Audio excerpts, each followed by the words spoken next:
Renovando os votos é a série que a gente está fazendo, porque nós estamos trabalhando nesse mês na nossa nação.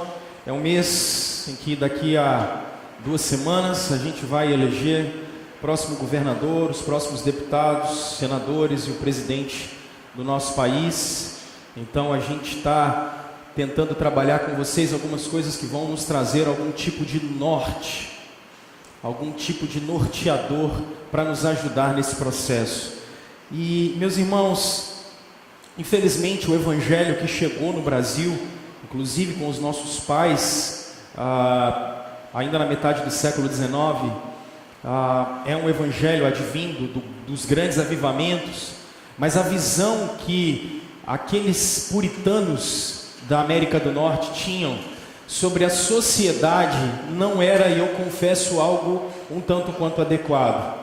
Por quê, pastor? Porque me parece que a igreja evangélica brasileira, de maneira geral, ela se fechou em guetos dentro das suas comunidades locais e ela esqueceu que Jesus é Senhor sobre todo o universo. E às vezes eu fico me perguntando quando é que nós paramos para falar dos crentes exercendo a sua cidadania de maneira genuinamente bíblica. Quantas vezes nós paramos para sentar num banco de uma comunidade, domingo após domingo, e conversamos sobre o compromisso que temos com a cidade, com o compromisso que nós temos que ter com o outro. Por isso que nesse mês a gente está tentando trazer obras sociais, semana que vem, na outra, vamos trazer mais pessoas, porque me parece que o exercício espiritual, ele ficou legado à vida particular de cada um, e me parece que o exercício espiritual não tem mais espaço na vida pública de maneira geral. E quando eu estou dizendo isso, estou dizendo na vida de cada um de nós. Então alguns se levantam e dizem assim: pastor, mas a gente deveria falar sobre uma coisa mais espiritual. Meus irmãos, a Bíblia talvez seja dos livros que mais fale, por exemplo, de política e cidadania. Nós temos, por exemplo, Abraão formando dele uma nação. Nós temos José sendo governador do Egito. Moisés crescendo numa corte, sendo aquele que recebe a legislação do povo de Israel. Nós temos 6 livros que falam especialmente da vida de reis: 1º e 2º Samuel, 1º e 2º Reis, 1º e 2º Crônicas. Nós temos um livro como o livro de Daniel, que ele é escrito dentro da corte, porque Daniel, por exemplo, vai passar por 3 impérios e ele vai ser o primeiro do reinado, desde o primeiro até a sua morte. O livro de Daniel é todo escrito dentro de uma corte. O livro de Jeremias é escrito exatamente para o rei ler primeiro. Então eu fico pensando, nem vou falar dos profetas menores, mas eu fico pensando assim: será que a gente conversar sobre esse exercício não é algo espiritual? Sendo que nós estamos falando de um livro que fala tanto do assunto. No Novo Testamento, nosso Senhor Jesus, quando encarnado, ele está dentro de um império, e ele diz: dai a César o que é de César. A Deus você dá, mas dai a César o que é de César. Temos discípulos de Cristo como José de Arimateia, por exemplo, que é um do Sinédrio, o governador naquele momento dos judeus, que fazia parte dos 70. Nicodemos, que também faz parte do Sinédrio. Paulo, quando manda suas cartas, especialmente a da prisão, e especialmente a de Filipos, diz: os da casa de César vos saúdam. Porque o evangelho havia chegado inclusive na corte romana. Quando vocês lerem o último capítulo aos Romanos, há várias saudações, dentre elas daqueles que são políticos na época dentro do Império Romano. Então eu acho que a gente fala muito pouco do assunto, e a gente tem muita curiosidade e fala pouco do nosso exercício civil, do nosso exercício como cidadãos. Tem muito achismo e muita ideologia, mas os crentes sabem quase nada do que a Bíblia fala sobre isso. Então o convite que a gente está fazendo nesse mês para vocês é para vocês abrirem a Escritura e olharem não com a ideologia de um partido, seja ele qual for que você vai votar, mas que você abra os seus olhos para a cosmovisão bíblica, para a visão de mundo bíblica, para aquilo que Deus revelou e aquilo que a gente tem que conversar. Essa é uma pauta urgente para a gente. E se esse trem passar, vai ser bom. E aí? Deu ruim. Livro de Neemias, capítulo 2, porque a gente está conversando exatamente sobre o livro de Neemias nesses dias. Livro do Neemias, capítulo 2, quando aqui tem sinal. Quando despausar aí, você me avisa. Livro de Neemias, será que é aí? Ah, garoto! Aí, beleza. Quando nós pensamos nas nossas comunidades, livro de Neemias, capítulo 2, e especialmente quando nós pensamos na nossa comunidade, eu sempre tenho levado vocês aqui na igreja a pensarem exatamente em algumas perguntas como essas que estão aí para vocês, porque as perguntas eu acho que a gente precisa se fazer é o que Deus queria quando Ele colocou a gente aqui nesse lugar. O que é que Deus queria da gente? Será que Deus estava a fim de fazer mais uma igrejinha? O que é que Deus queria? Deus queria abrir mais uma portinha? Qual era a vontade de Deus quando Ele nos colocou aqui há 41 anos? Que tipo de pessoa, ou quais pessoas Deus queria alcançar a partir de nós? Qual era o plano de Deus quando Ele colocou a gente aqui? E que tipo de pessoas? Porque quando nós viemos aqui, algumas igrejas, se você procurar saber a história de Campo Grande, por exemplo, algumas igrejas são mais antigas do que a gente. Cito para você, por exemplo, que passa ali na pracinha de Campo Grande, aquela igreja batista já existia. Assembleia de Deus. Mas a igreja batista também já existia. Aquela que fica ali na Getúlio Vargas. Eram duas taperinhas bem pequititinhas que tinham ali. Mas o que Deus queria quando nos colocou? Qual era o plano dele? Qual é a visão de reino que Deus quer que a gente tenha ainda hoje? Para que a gente tenha mais, nós somos uma comunidade de junho de 77. O que é que Deus quer para os próximos 40 anos da gente? E uma constatação que a gente precisa fazer é que a gente tem que talvez olhar a nossa época, fazer uma leitura do nosso tempo, para a gente perceber como é que nós vamos atuar como cristãos no nosso período. A gente precisa pensar como é que como cristãos nós vamos agir no nosso tempo. Eu diria para vocês que talvez, alguns escritores falam isso, eu estou copiando deles, nós talvez tenhamos 3 tipos de igreja no século 21. O primeiro tipo de igreja é aquele tipo de igreja em que ela é extremamente ortodoxa, extremamente bíblica, todo mundo sabe as doutrinas de cor, a gente conhece o sexo dos anjos aqui, mas isso não redunda em vida. Isso não consegue ser transformado em vida. Todo mundo sabe doutrinas, mas não há prática. Um segundo modelo de igreja, porque esse primeiro modelo ele é irrelevante, são igrejas que não influenciam ninguém à sua volta, são crentes que vão ao domingo, vão todos os domingos às igrejas, mas não mudam a vida da sociedade, não transformam a vida da sociedade. E há um outro modelo de igreja, que é um modelo de igreja que falou assim, então vamos transformar a sociedade, mas abriram mão da boa doutrina bíblica. Essas igrejas, infelizmente, adentraram e elas se tornaram organizações não governamentais, mas não pregam mais arrependimento para a salvação. Por isso há uma terceira via, e essa eu acredito, é uma via que a gente chama de igrejas que transformam. Igrejas que transformam são igrejas fiéis à Escritura, fiéis à palavra, mas elas compreendem exatamente que nós estamos num mundo completamente diferente do que talvez eu que tenho 30, vocês que têm 40, 50, ela está num mundo completamente diferente, que nós estamos vivendo uma revolução social absurda no nosso tempo.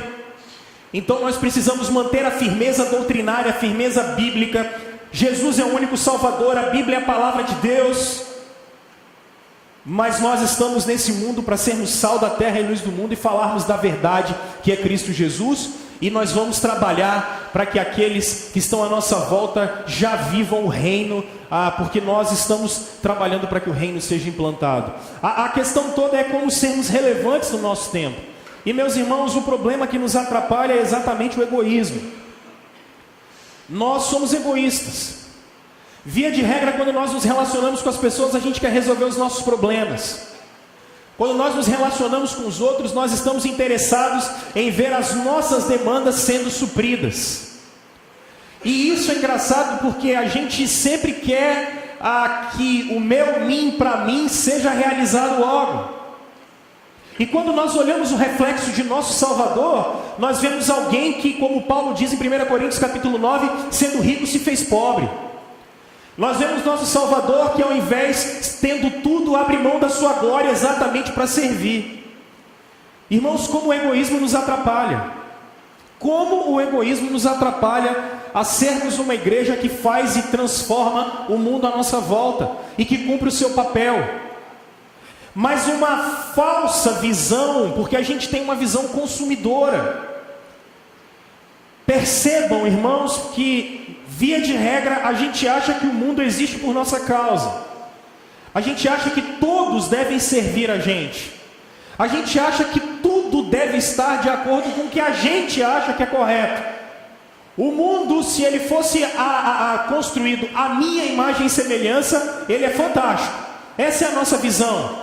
Percebam como para nós todo mundo está errado e só a gente está certo.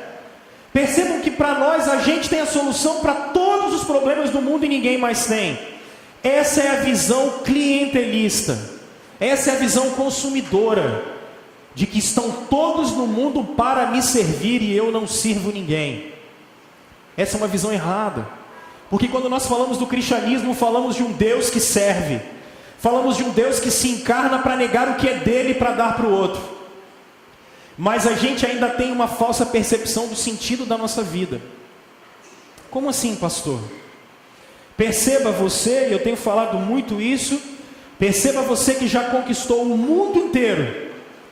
E você sempre precisa de um pouquinho mais. Mas é engraçado que quando nós olhamos para a Escritura, o sentido da vida não está em ter, mas em ser. O sentido na vida não está em conquistar, mas em dar. O sentido da vida não está em ter um império, mas fazer com que a nossa realização seja a realização do outro. Porque essa é a realização de Isaías 53, quando Jesus está na cruz, sofrendo, mas ele está alegre, porque ele viu gente como eu e você, que poderia estar vivo e celebrando o nome dele, e não morto no seu pecado. Muitas pessoas, às vezes, padecem por tantas depressões, por falta de sentido da vida, porque não aprenderam a servir. O prazer que há em servir, em dar, em doar, doar-se a si. E não simplesmente o que tem, mas doar-se. Porque a gente é tão egoísta que, percebam especialmente vocês que são mais carentes emocionalmente, normalmente as pessoas que estão próximas a vocês sofrem muito. Porque vocês que são carentes emocionalmente, nada é suficiente. Vocês têm um marido e sempre quer mais. Vocês têm mulher e sempre querem mais da presença. Aí você tem filhos e aí você quer a presença dos seus filhos e nada disso te supre. E aí você tem amigos e você é tão carente emocionalmente que aí você quer que os seus amigos fiquem em volta de você. E nada é suficiente nunca, porque você ainda não conseguiu entender que a sua carência vai ser suprida, não quando você recebe, mas quando você dá. Porque quando a gente nega a nós mesmos, nós estamos tendo como nosso Senhor. O falso sentido da vida que a pós-modernidade está trazendo para nós está errado. Mas uma falsa percepção de quem é Deus, porque como eu estou dizendo para vocês, o nosso Deus é um Deus que serve. O problema é que a gente canta músicas, assiste programas de TV, em que a gente ouve que a vida dos crentes é só vitória. E parece que esse triunfalismo da vida da igreja é só vencedores. Cante que você é um campeão. Só que quando você chega na sua vida, você lida com frustrações, derrotas, perdas, dores. E você percebe que essa história de ser campeão, na verdade, ela não é verdade, porque a vida é mais feita de derrotas do que de vitórias, e que você sofre todos os dias. E cada dia que passa, você está mais perto do último dia da sua vida. Porque no fim das contas, a gente precisa entender quem é Deus nesse negócio. Deus é de onde a gente tira a nossa vida. Deus é de onde a gente subsiste, é para Ele que a gente existe, e não para nós mesmos. Mas ainda assim, a gente atrapalha a gente a servir, atrapalha a gente a executar a nossa tarefa, Porque a gente se administra muito mal, gente. A gente administra tempo muito mal. Alguns de vocês vivem atrasados. Sempre está correndo. Porque se administra mal. Aí chega no fim de semana e fala assim, mas não deu tempo de fazer nada. Não é porque não deu tempo de fazer nada. É porque você ainda não aprendeu que tempo é algo que, assim como sua conta bancária, tem que ser administrado. E se você não administra tempo, é algo que não volta. Se você não conta seus minutos, já que a vida escorre pelos dedos, você vai chegar aos 50, 60 e vai ter a impressão de que não fez nada. Porque tempo não volta atrás. E a gente perde semanas, meses com porcaria. Perdemos tempo. Ao invés de cuidar, ao invés de abençoar, a gente perde tempo precioso de uma vida que não volta, de uma vida que não vem mais. A gente perde energia com o que não precisa. Alguns de nós não dormimos à noite com ansiedade por coisas que nós jamais vamos conseguir resolver. A gente perde a nossa energia de trabalho para cuidar da esposa, para cuidar do filho, para cuidar da gente mesmo, para cuidar de tanta coisa, porque a gente gastou tanta energia naquilo que não precisava, correndo atrás do vento, e o vento você não pega nunca. E aí quando você vai olhar, acabou a sua energia, e você fala, estou cansado, eu não consigo mais fazer nada. E alguns de nós não conseguem administrar os seus recursos bem, e vivem com a corda no pescoço. Aí quando a gente vê um trabalho tão magnífico como esse que está aqui na frente, a gente fala assim, poxa, eu queria tanto ajudar, mas eu não posso, porque eu vivo com a corda no pescoço, e eu não tenho como cuidar da vida de ninguém. Mas eu acho que há uma coisa, e eu quero gastar um pouquinho mais de tempo nesse próximo slide, porque para mim, e como a gente está no mês de eleição, para mim essa é a pior de todas.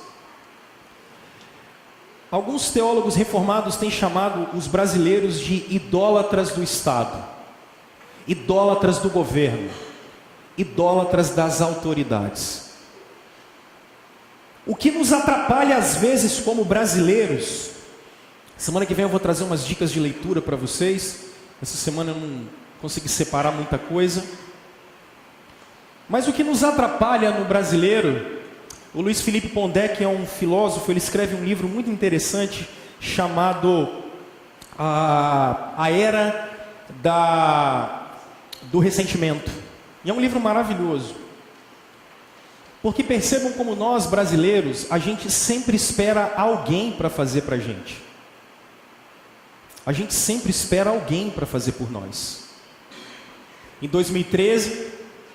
a gente talvez no Brasil tenha vivido uma maior crise, uma das maiores crises políticas da nossa nova democracia. O país todo na rua, muitas pessoas na rua, milhões de pessoas na rua. E o que é interessante é que as pessoas estavam protestando contra o governo. E quando elas protestavam contra o governo, o que elas falavam? O governo tem que fazer alguma coisa. Você já parou para pensar nisso? Não, o governo tem que fazer alguma coisa contra o governo. E eu me lembro que naquele mesmo ano começaram os escândalos na Confederação Brasileira de Futebol. Tanto que, por exemplo, o Ricardo Teixeira, ninguém sabe onde está. O José Maria Marim está preso. Ninguém sabe quem é esse presidente. E aí eu me lembro que nos programas de futebol as pessoas falavam assim, mas o governo tem que fazer alguma coisa. Espera aí, mas o governo tem que fazer alguma coisa contra uma empresa privada, que é a CBF. Porque no Brasil a gente sempre está esperando alguém fazer alguma coisa por nós. E esse patriarcado, esse patrimonialismo é algo que está no DNA da nossa história. Ele é muito interessante.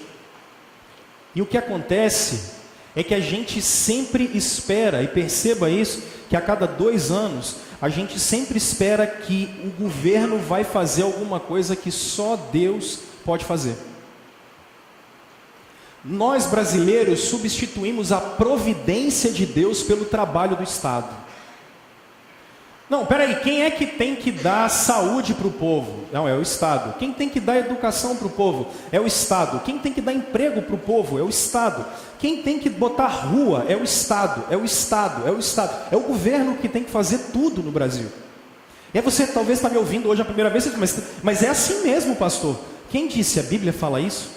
Aonde você leu isso nas Escrituras? Não, pastor, mas a gente sempre acreditou que a gente teria um mundo melhor se a gente tivesse um governo justo. Não, a Bíblia nunca disse isso. A Bíblia disse que se o povo obedecesse a ele, nós teríamos governantes justos. Se o povo obedecesse a Deus, nós teríamos uma pátria justa. A providência de Deus não está em governantes. A providência de Deus não está em homens, que esse é o problema do Brasil. A cada 2 anos no nosso país, a gente elege salvadores. Olha as propagandas políticas. A gente elege salvadores da pátria. Então, a gente elege a cada 2 anos Messias. Homens e mulheres, sejam do partido que for. Semana que vem eu vou trazer o Martin Lloyd Jones para falar um pouco com a gente sobre isso. Você é livre para votar em quem você quiser. Estou fazendo campanha partidária.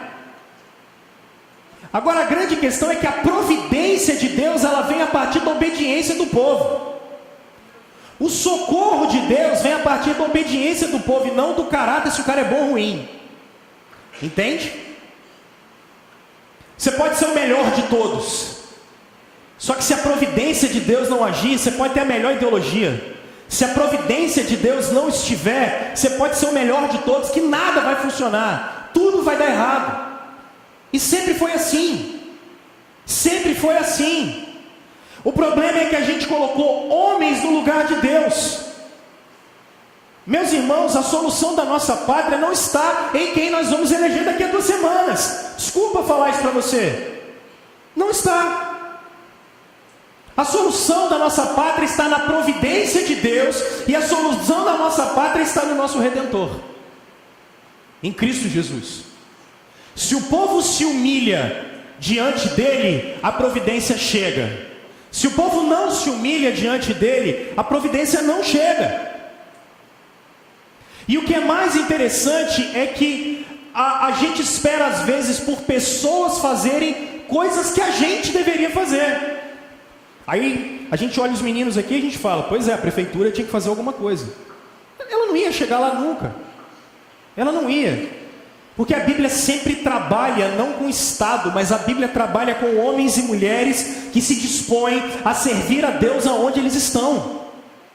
Esse é o nosso papel. Não esperar que alguém faça alguma coisa. Agora, quando a gente coloca governo, homens e a nossa omissão, irmãos, a gente está falhando no mínimo contra o primeiro mandamento. Porque se eu coloco a minha esperança em alguém que a gente vai levantar, e eu não estou dizendo, vem a semana que vem que eu vou falar sobre essas pessoas, mas se a gente coloca a esperança em quem a gente vai levantar, eu estou anulando o primeiro mandamento. Eu sou o Senhor teu Deus, não terás outros deuses diante de mim. Porque quem faz o sol nascer sobre bons e maus não é o presidente, não é o governador, não é deputado, não é vereador, não é assessor, não é ninguém, é o Senhor. A providência vem de Deus. Mas nós colocamos governo e nós colocamos pessoas no lugar de Deus na nossa nação. Nós anulamos a cruz de Cristo quando elegemos Messias a cada 2 anos na nossa pátria. Nós só temos um Redentor. Nós só temos a um que chamemos de Pai, que é o nosso Deus. Prestem atenção nisso. E eu estou dizendo isso, meus irmãos, porque você fala assim, pastor, você está pegando pesado demais, idolatria. Olha bem para mim agora. O que é tão importante para você, que faz você entrar nas redes sociais e começar a brigar com as pessoas por causa de fulano de tal e contra ciclano de tal? O que é tão importante para você que faz você defender alguém a tal custo, que você acaba com o almoço de família? Se esse não é o seu Deus, eu não sei mais quem é, porque por Jesus você não faz isso. Eu duvido que você vê alguém, um cara desse, de um porta dos fundos da vida, escarnecendo o nome de Jesus, aí você entra lá, pá, mas se é o seu candidato, você entra, porque ele é o ídolo da sua vida, ele é o seu Deus. Você ainda acha que ele vai salvar você? Você acha que o partido dele vai salvar você? Você acha que aquela ideologia dele vai salvar você? brasileiros desfazendo amizades, brasileiros desfazendo laços de família, irmãos de igreja se digladiando um com o outro, por causa de Cristo, por causa do Evangelho. Não, por causa do ídolo Estado que foi levantado, por causa do ídolo política, por causa do ídolo, fulano de tal, salvador da pátria, que fez o Brasil crescer, que detonou o Brasil, que não fez nada para o Brasil, que está aí há 200 anos. A gente, de uma hora para outra, de 4 anos para cá, porque há 4 anos eu acho que foi mais feio, eu não sei se é porque eu não tenho rede social nenhuma, eu acabei com elas ainda em 2014, eu não sei se é porque eu estou alheio, mas o pau está quebrando. A ponto de, quando os partidos políticos foram criados no final do século XVII, para o início do XVIII, quando eles foram criados nas repúblicas, quando o absolutismo acaba e as repúblicas começam, os partidos políticos foram criados exatamente para que as ideias fossem discutidas. Nas repúblicas liberais, porque eles não queriam mais monarquia, então queriam repúblicas liberais. Então eles começavam a discutir ideias. E se ele fosse de um partido e ele fosse de outra, o objetivo de um parlamento e o objetivo de uma sociedade era que quando ele discutisse alguma coisa, você falasse assim: rapaz, esse cara tem sentido, isso aqui é melhor para a nação, isso aqui é melhor. Ou quando você começasse a falar uma coisa, ainda que ele pensasse outra completamente diferente, ele ia falar: rapaz, não é que ele tem certeza, e está certo, isso aqui eu vou pensar. Só que o que é que você vê hoje? Partidarismo, literalmente. Partiu. Ninguém está afim de conversar para mudar de ideia, porque por trás do ídolo político está o seu ídolo ego, está o seu ego. Você quer ter razão sempre ou não quer? Porque o cara pode ter te dado o melhor argumento possível, você não está afim de ouvir. O cara pode ter dado a maior prova para você de que, caramba, bicho, você está errado, você não está nem aí para ele. Você fala assim: eu vou com o meu até o final, meu irmão. Porque por trás o que está é o seu ego. A gente sempre quer ter razão, a gente sempre quer ter certeza.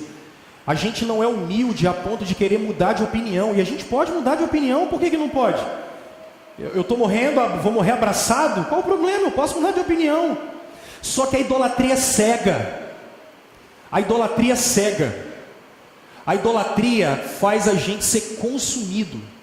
A ponto de, prestem atenção, quando a república foi estabelecida no final do século XVIII, ela foi estabelecida exatamente para que a gente conversasse sobre as coisas públicas, para que a gente tivesse diálogo. Agora a idolatria está a tal ponto no meio da gente, esse Deus, candidatos, governantes, esse Deus partido, Deus política, Deus Estado, isso está tomando a gente de tal jeito que a gente não consegue conversar uns com os outros sem brigar. Sem brigar. Como se um post seu do Facebook fosse mudar a vida de 200 milhões de brasileiros. Como se uma conversa no seu café fosse mudar a vida de 200 milhões de brasileiros. Como se difamar outra pessoa. Eu estou vendo candidatos fazendo isso. Vi um ou outro programa difamando a vida do outro. Não tem mais diálogo de proposta. A questão é tão pragmática que eu estou preocupado em destruir a sua vida. Eu quero destruir a sua reputação. Em nome de uma idolatria. Irmãos, isso está errado. Isso está errado, pelo amor de Deus. Se você tem essas práticas, abandone esse Deus seu. O seu Deus estava numa cruz. Esse Deus está acima de qualquer pessoa que você vai votar em 2 números. Que nós temos responsabilidade, temos. Vou falar sobre ela semana que vem. Mas eu quero que nessa semana você, para a honra de nosso Senhor Jesus Cristo, se arrependa do seu pecado de idolatria. E se você está vendo alguém em volta de você assim, chame essa pessoa ao arrependimento. Nós não podemos mais nos relacionar com os outros dessa maneira bélica. Nós não podemos mais nos relacionarmos com os outros como se a gente tivesse a certeza do mundo todo e os outros estão errados. Algo que Deus nos deu, que é tão bom, que é Estado, que é política, que é representatividade. Se você não sabe, foi a revolução puritana dos nossos irmãos calvinistas que fez com que exatamente as repúblicas tivessem essa forma. A religião foi aquela que deu a forma para o parlamento. Esse era o modelo de eleição que vocês têm, é o modelo que o colégio apostólico fazia nas igrejas, lá no século I. Esse modelo de discussão conciliar que vocês veem em Brasília, é o que os apóstolos criaram em Atos capítulo 15, e que nossos irmãos puritanos sistematizaram. Tudo que você está vendo aí é um modelo bíblico. A história está escrita para você ler. Só que o que a gente fez com isso? A gente se imiscuiu nesse meio, e ao invés da gente honrar o Deus que é soberano sobre todas as coisas, a gente abriu mão disso e adoramos a ídolos. Achamos que o Estado tem que fazer tudo por todo mundo, e a gente não faz o que a gente tem que fazer. A gente quer eleger salvadores da pátria. Está errado, gente. O convite que eu tenho para te fazer hoje, de renovar os seus votos com o outro, é abandonar os seus ídolos. Abandonar os seus ídolos. Se você tem esse tipo de prática, eu quero que você hoje abandone essa prática, em nome de Cristo Jesus. A gente precisa construir um lugar para os nossos filhos viverem para a glória de Deus. Deixa eu dizer uma coisa para vocês que talvez vocês ainda não se aperceberam. A nossa escatologia, as coisas do fim, isso é escatologia. A nossa escatologia não diz que a gente vai ter um céu aqui na terra. Esquece, cara. Aqui sempre vai ter problema.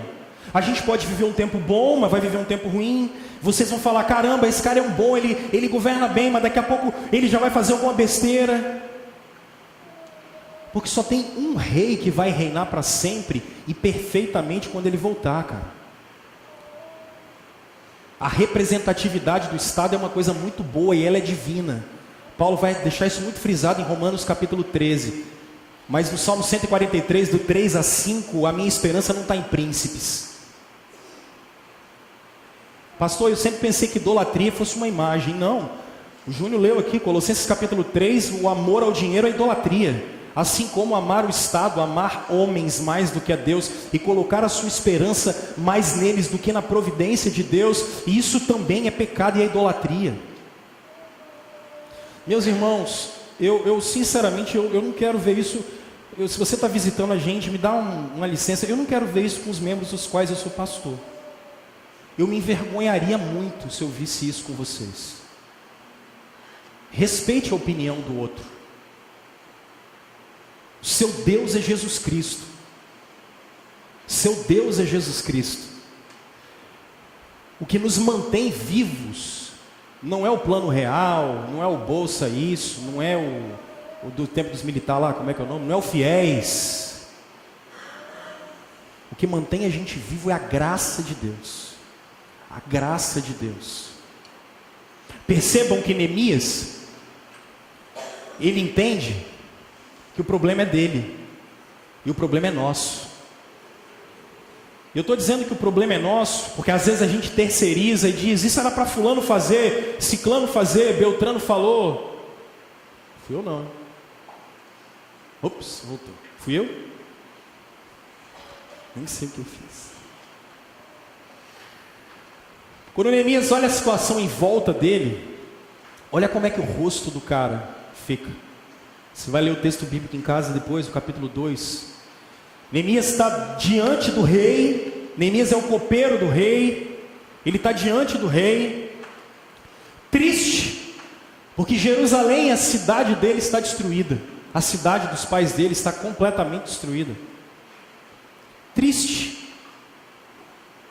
Mas o que eu acho interessante é que o rei nota que Neemias está triste. O rei nota isso. E essa tristeza é tão profunda, deixa eu adiantar aqui, porque essa palavra tristeza, o rei pergunta assim, Neemias, você cometeu algum pecado contra Deus? Quando Neemias descobre que a cidade dele está destruída, a cara de Neemias muda, o rosto de Neemias muda. Neemias não consegue passar pela rua e ver a destruição da cidade. Neemias ouve que a cidade está com problema e ele não terceiriza isso. Isso dói nele. Ele não consegue ter uma atitude egoísta. Ele não consegue terceirizar o problema é com ele. E isso é interessante, meus irmãos, porque a pergunta que a gente se faz hoje é assim: cara, o que é capaz de mudar o seu semblante? O que é capaz de mudar a sua vida pelo avesso? Porque esse cara está com a vida virada pelo avesso, porque ele ouviu falar que o pessoal na cidade a qual os pais dele nasceram, eles estão sofrendo. Ele ouviu falar que a cidade a qual os pais dele viveram está destruída, e ele está na corte, vivendo bem. O semblante dele muda, a vida dele muda, as coisas começam a não fazer mais sentido. E a pergunta que eu faço para você é porque ele diz assim para o rei: como eu não estaria triste se a cidade onde estão os sepulcros dos meus pais está assolada e tem portas consumidas pelo fogo? Deixa eu adiantar aqui, porque eu não sei, deixa eu só passar isso aqui, tinha bastante coisa. Vocês viram essa notícia essa semana? Vocês viram esse vídeo? Professor é humilhado por alunos em escola do interior do Rio. Isso foi em Rio das Ostras.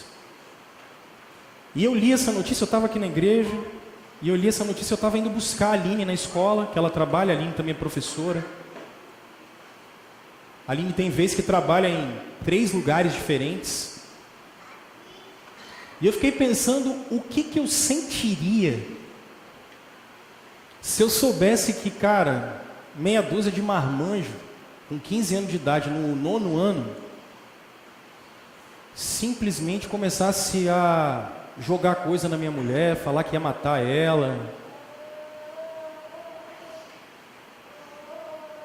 50 mil homicídios por ano, isso não muda nada a vida da gente.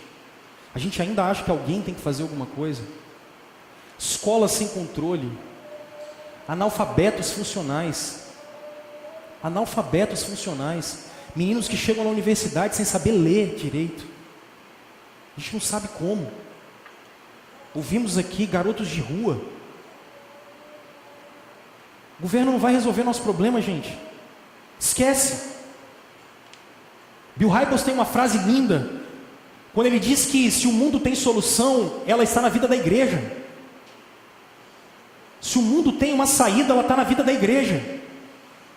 Não adianta a gente ter esperanças ufanistas, irmãos, isso não vai acontecer. Isso não vai acontecer. Porque se vocês ainda acham que simplesmente quando alguém tem, beleza, tem educação, está resolvido, não está, a gente continua tendo problemas na área da saúde. Não, mas a saúde está resolvida. Não, não está resolvido. As pessoas sempre vão precisar do evangelho. E esse não é papel, por exemplo, do CNPJ da igreja para resolver, mas é o papel de cada um de vocês. É o papel de cada um de vocês, como salvos em Cristo Jesus. Mas pastor, eu pago os meus impostos. Você não faz mais do que a sua obrigação. Você dá a César o que é de César. E nosso Senhor nos ensinou isso. Agora nosso Senhor nos ensinou a ir além. Renovar os votos com a cidade é olhar uma situação dessa e ficar alarmado. E não olhar para um lado e para o outro e falar: alguém tem que fazer alguma coisa. Alguém quem, cara pálida? Alguém quem? Aí, não, é o governo. Voltamos à idolatria. Você recebeu o Espírito de Deus para quê? Você recebeu um bom emprego para quê? Lá na sua casa tem 20 pratos para quê? Você não usa os 20. Você usa 2, 3, 4, dá os outros 10 para alguém. Nosso Senhor nos ensinou isso.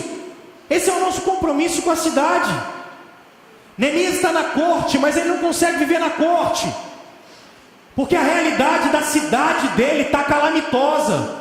11 mil suicídios no Brasil. E foi engraçado que eu preguei há 2 semanas para vocês sobre suicídio e parou a ponte ali, porque tinha um cara tentando pular da 3ª ponte, e um monte de gente lá embaixo falando: ô, vai embora logo, eu tenho que ir embora, eu tenho que trabalhar, porque o seu trabalho vale mais do que a vida de alguém. Olha que ponto que nós chegamos. E quantos crentes não estavam lá falando: vamos embora, bicho, eu estou atrasado, eu tenho compromisso, se joga logo, se mata logo. Quantos crentes não estão fazendo isso? Porque acabe com a vida de todo mundo, só não mude a minha rotina. Nosso Senhor nos ensinou assim. Nosso Senhor nos ensinou que tudo que nós somos e nós temos não é nosso, é dele.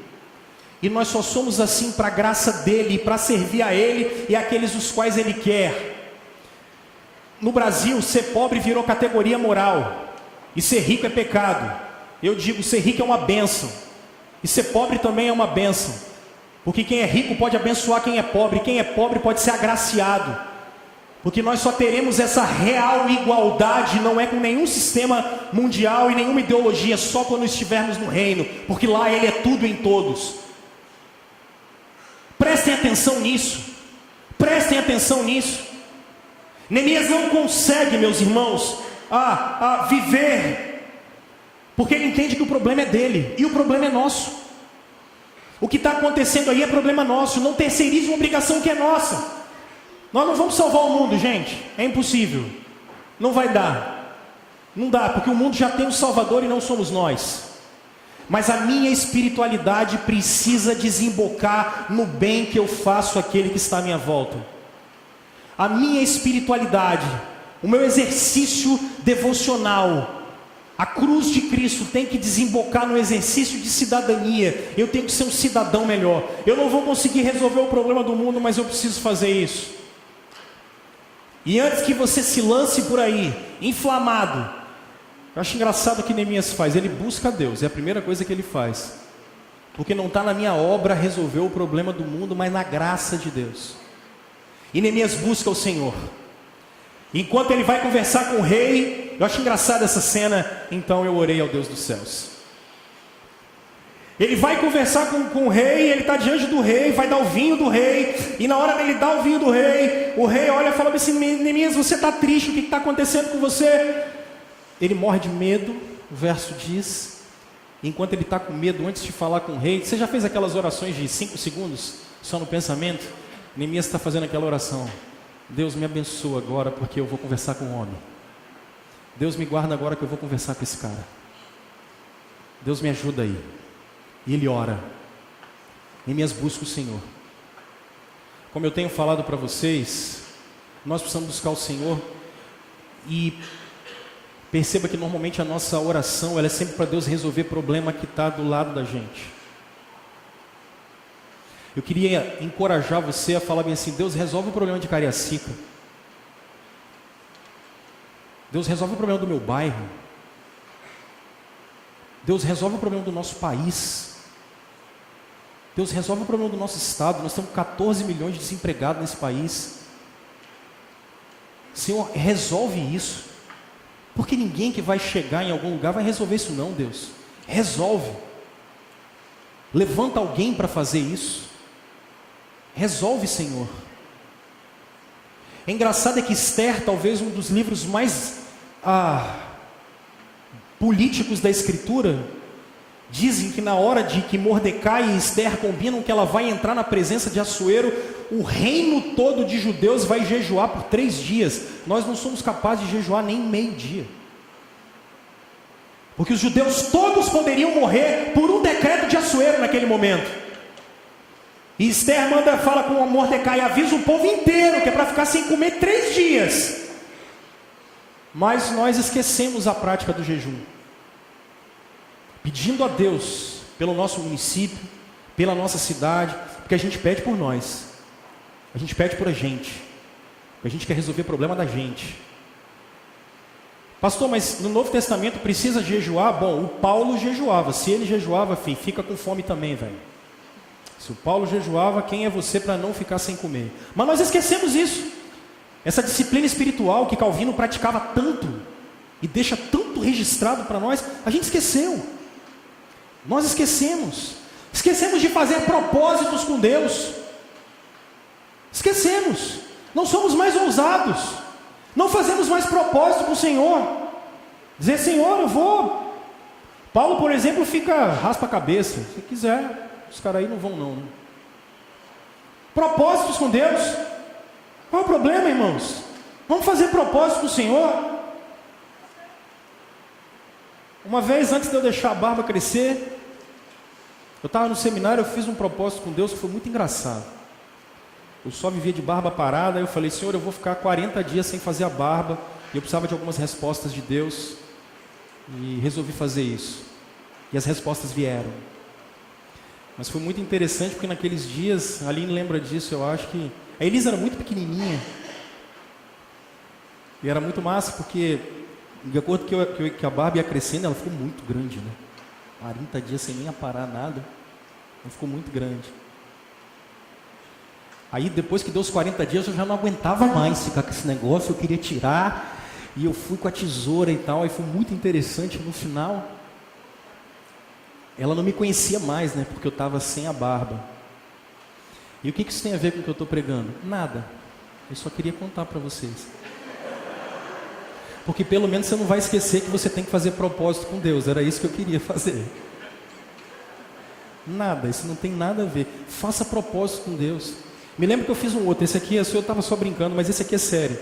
E eu sempre gostei muito de esporte. E eu me lembro também que em 2008 eu fui fazer um propósito com Deus, que eu também precisava de algumas respostas. E aí eu falei, Deus, eu vou ficar 40 dias sem ver televisão. Tá aí uma dica para você. E eu esqueci, cara, que ia começar a Olimpíada de Pequim.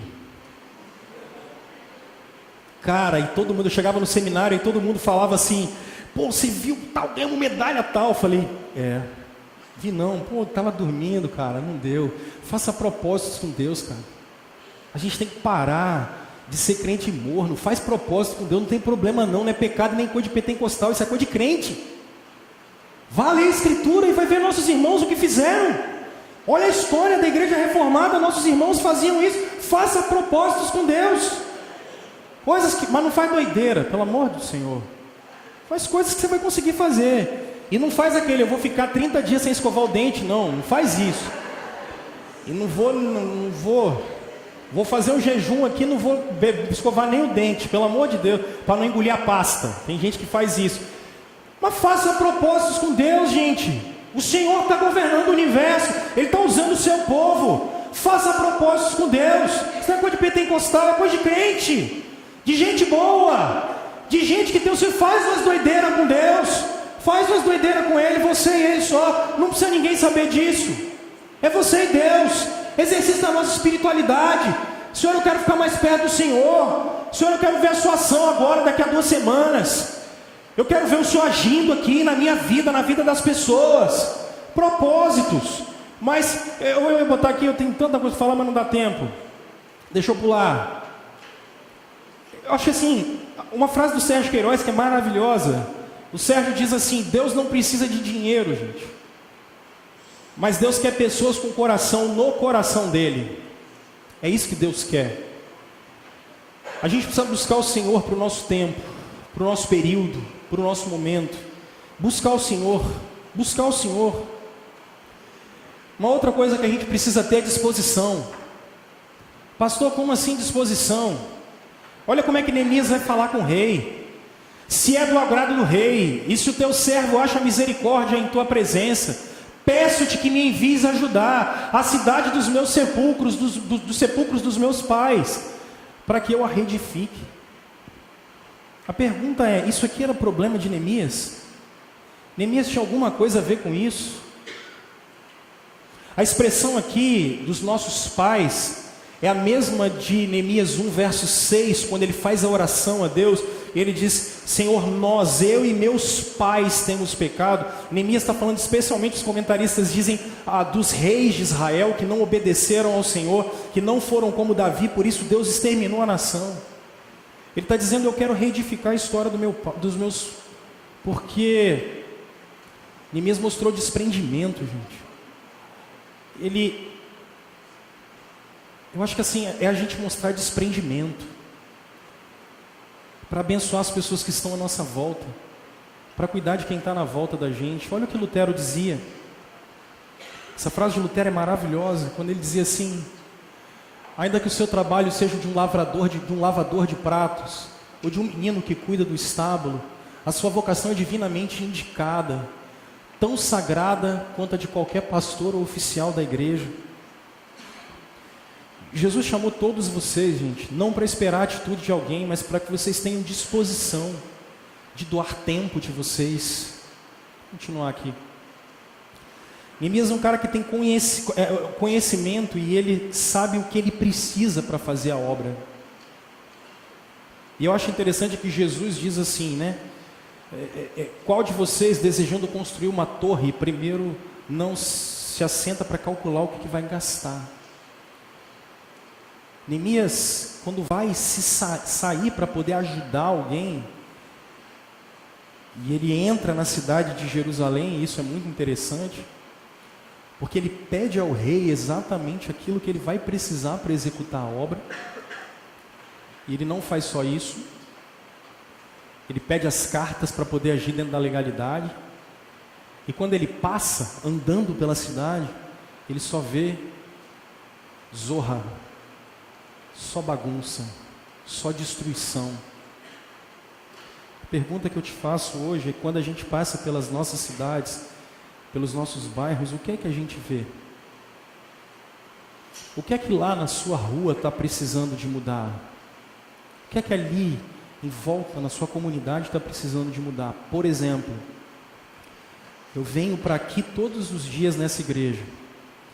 O número de assaltos que acontecem entre a Estrela Matutina, a Adler e tantas outras é absurdo. Aí me reuni com alguns pastores e o grupo chegou à conclusão de que a gente ia mandar uma carta para a polícia militar pedindo mais policiamento. Resumo, resolveu? Nem vai nunca. Não vai. Não vai. A pergunta é: o que é que a gente pode fazer para trabalhar isso? Por que não? Por que não podemos? Devemos fazer isso. Devemos. Eu estou falando daqui só, para vocês que moram aqui perto. Vocês já foram dar um pulo aqui no posto de saúde aqui atrás para ver a fila que dá ali a partir de 4 da manhã? O que é que a gente pode fazer para ajudar essas pessoas? Eu não tenho a menor ideia, mas isso é problema nosso. Eu não posso ser um idólatra. Eu não posso anular a cruz de Cristo, porque Ele me capacitou para fazer. Ele não mandou terceirizar nada, Ele me capacitou para fazer. Aonde os braços do Estado não chegam, a gente deve chegar. E se a gente tiver proatividade, a gente tem que ir primeiro. A gente deve ir antes. Eu tenho sempre conversado isso com vocês. Eu queria convidar você a olhar sempre a realidade à sua volta. Uma igreja que faz diferença, crentes que fazem diferença. Chega de crente fazendo barulho e sendo enjoado. Porque quando a gente chega em algum lugar e a gente começa a agir, as pessoas devem olhar para nós e falar bem assim: da onde esse cara, essa mulher tirou essa sabedoria? Por que é que você está fazendo isso? Eu não estou fazendo porque eu quero me livrar do meu karma. Eu não estou fazendo porque eu quero um lugar no céu. Eu não estou fazendo por nada disso. Eu estou fazendo porque o meu Redentor está vivo. O meu Redentor venceu a morte. Ele me capacitou para que eu pudesse servir aonde eu estivesse, da melhor maneira possível, em qualquer esfera que eu tiver. O que Neemias está entendendo é exatamente isso. Esse é o nosso papel. Quando eu olho a nossa realidade, desemprego, divórcio, professor agredido, crise de liderança, 50 mil homicídios, analfabetismo funcional, suicídio, a pergunta é: o que é que você pode fazer? Porque isso é problema seu. Isso é problema meu. Eu termino aqui agora que eu queria mostrar esse exemplo para vocês. Isso aqui é a Cidade Viva. Ela fica na Paraíba, em João Pessoa. Eu estou querendo visitar isso é uma igreja. Eu estou querendo visitar eles agora, no início do ano, que eu quero conhecer esse projeto. Se alguém quiser ir comigo, só pagar a sua passagem. Se quiser pagar a minha também, nós vamos junto. Kleber, quanto é uma passagem para Paraíba? Fala não, filho. Pelo amor de Deus. Mas estou aberto a negociações. Esses caras começaram num lugarzinho, pequenininho, há 15 anos. E eles começaram exatamente com essa visão. Reformados, é uma comunidade batista reformada. Começaram com essa visão, uma visão transformacional da cultura. Então eles começaram tentando com obras sociais, projetos sociais, mas eles não tinham nem sede. E o pastor aí é o Sérgio Queiroz, aquele que eu coloquei a citação. E ele é um monte de coisa, ele é pastor, advogado, procurador-geral do Estado, ele é filósofo, é um monte de coisa desses caras multivocacionados. Só que o cara tinha um sonho. E o sonho era exatamente ter uma igreja que trabalhasse para transformar a realidade em volta dele. E eles começaram, sem sede, com lugar alugado e tal, há mais ou menos uns 15 anos. E com todas as dificuldades, ao ver o trabalho que eles faziam, teve um empresário, o segundo homem mais rico de João Pessoa, chegou para ele e falou bem assim: o que é que vocês estão precisando? Falou: não, a gente não precisa de nada, a gente está lutando aí. E aí esse cara doou para eles esse terreno de 150 mil hectares. Eu não sei nem o que é isso, são quantos quarteirões? Seu Orli, são quantos quarteirões esse negócio aí? É muita terra, né, seu Orli? O que você está vendo do lado de cá é um centro de convenções, que já está funcionando aqui. Mas não é só isso não. Se você olhar, eu bati um print, a nossa internet aqui está com um probleminha. Eles são uma igreja, eles têm uma fundação, eles têm uma escola. Essa escola funciona no modelo high school americano. O modelo deles acabou de ser exportado para Guiné-Bissau. O ministro da Educação de Guiné-Bissau levou a equipe da escola lá exatamente para mostrar como é que funciona. Caro, pastor? Nada, barato, porque tem que ser acessível para a comunidade. A igreja começou isso. A fundação deles, isso é a página da escola. E o que eu acho mais maravilhoso é isso: educando líderes que transformarão o mundo. E se vocês olharem, olha a foto da escola, porque é como se fossem meninos fazendo louvor. Mas eles têm uma fundação. E é uma igreja com 15 anos. E a fundação deles trabalha com educação, esporte e cultura. Trabalham com saúde. Eles têm médicos, são médicos da própria comunidade, dentistas.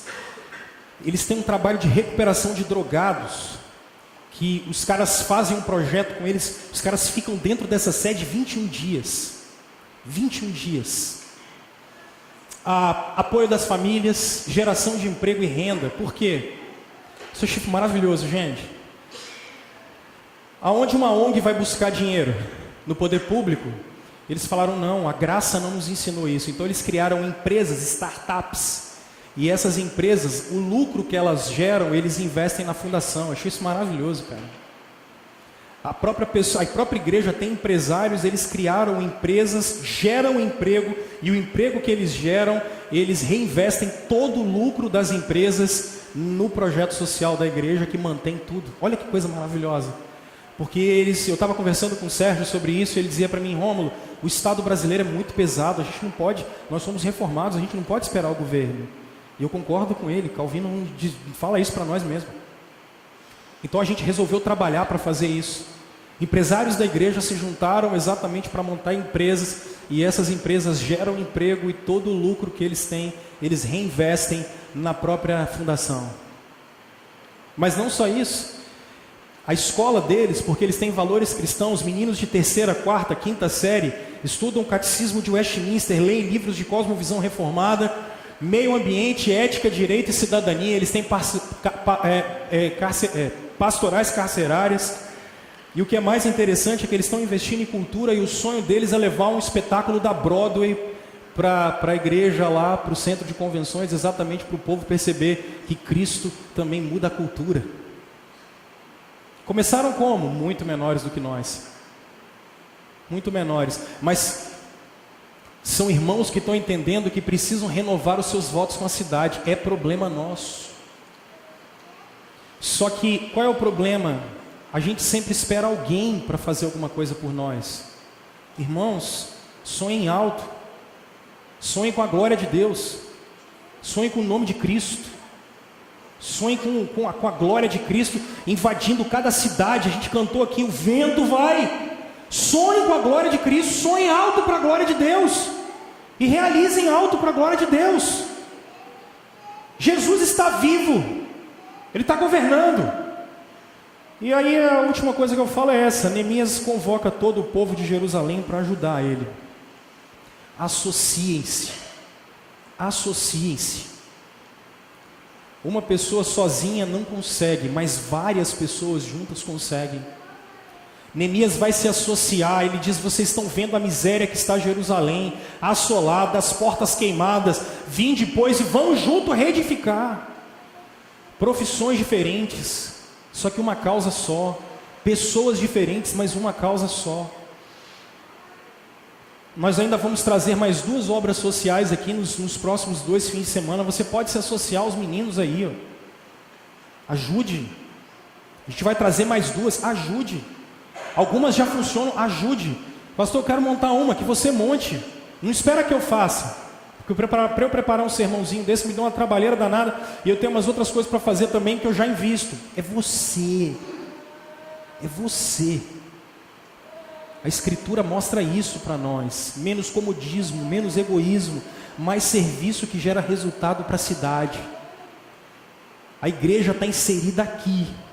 E é aqui que a gente vai trabalhar. Ops. O que eu faço com isso, pastor? Chamar os meninos para a gente terminar com a canção.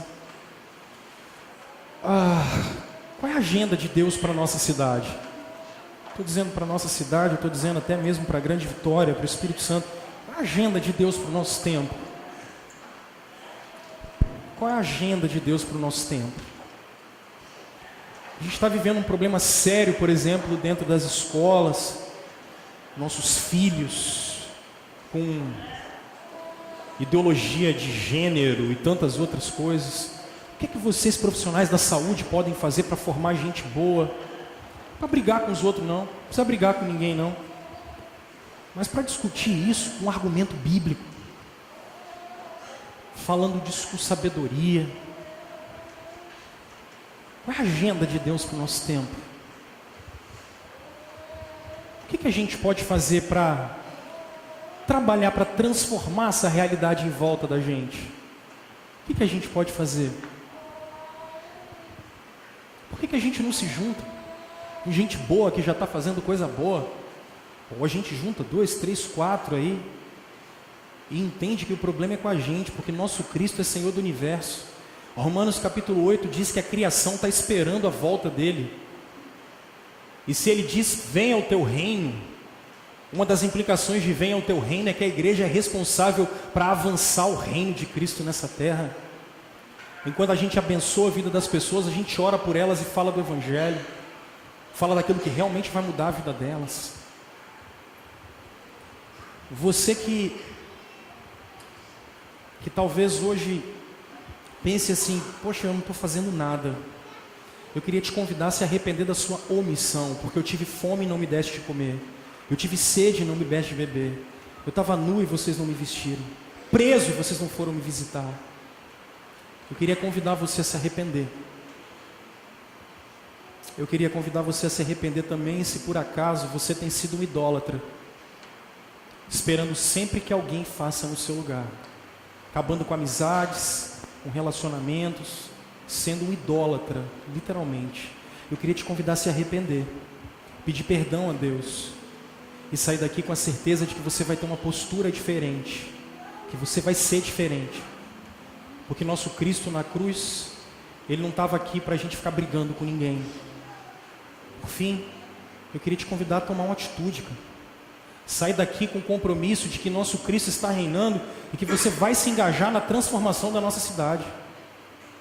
Que você pode fazer alguma coisa. E ter uma atitude proativa. Parar de esperar que alguém vai resolver o problema. E correr atrás você, com algumas pessoas, para que você possa ser um canal de bênção e de luz nessa terra. Porque nosso Cristo morreu e ressuscitou para capacitar a gente a isso.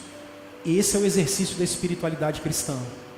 Gente que sai daqui, para que quando sair desse portão para fora, seja discípulo de nosso Senhor. Seja discípulo de nosso Cristo aonde quer que Ele esteja. Assim brilhe a luz de nosso Senhor na nossa vida, aonde quer que a gente esteja.